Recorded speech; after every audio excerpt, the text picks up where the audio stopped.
22শে জুলাই সোমবার সকাল 11:30 কলকাতা প্রেস ক্লাবের মিলনায়তনে ঈশ্বরচন্দ্র বিদ্যাসাগরের মূর্তি প্রতিষ্ঠা করার প্রথম বর্ষপূর্তিতে মাল্যদান ও ফুল দিয়ে শ্রদ্ধা নিবেদন করে শুভ সূচনা করা হয়। অনুষ্ঠানে উদ্বোধনী সঙ্গীত পরিবেশন করেন মৌমিতা বন্দ্যোপাধ্যায়। 21টি স্বাধীনতা সংগ্রামী পরিবারকে মিশন বিদ্যাসাগরের কর্ণধার অমিতাভ বন্দ্যোপাধ্যায় বর্ণাঢ্য আয়োজনে বর্ণপরিচয় সম্মানে ভূষিত করলেন।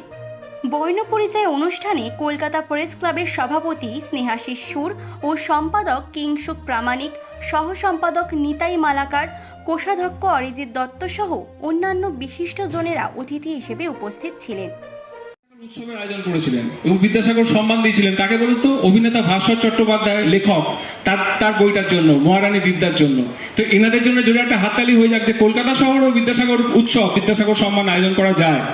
আমার এই দেশেতেই জন্ম, যেন এই দেশেতে মরি, এমন দেশটি কোথাও খুঁজে পাবে না কো তুমি। সকল দেশের রানী সেজে আমার জন্মভূমি, সেজে আমার জন্মভূমি, সেজে আমার জন্মভূমি। বন্দে মাতরম, জয় বিদ্যাসাগর।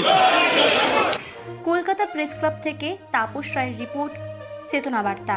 জেগে থাকে, জাগিয়ে রাখে।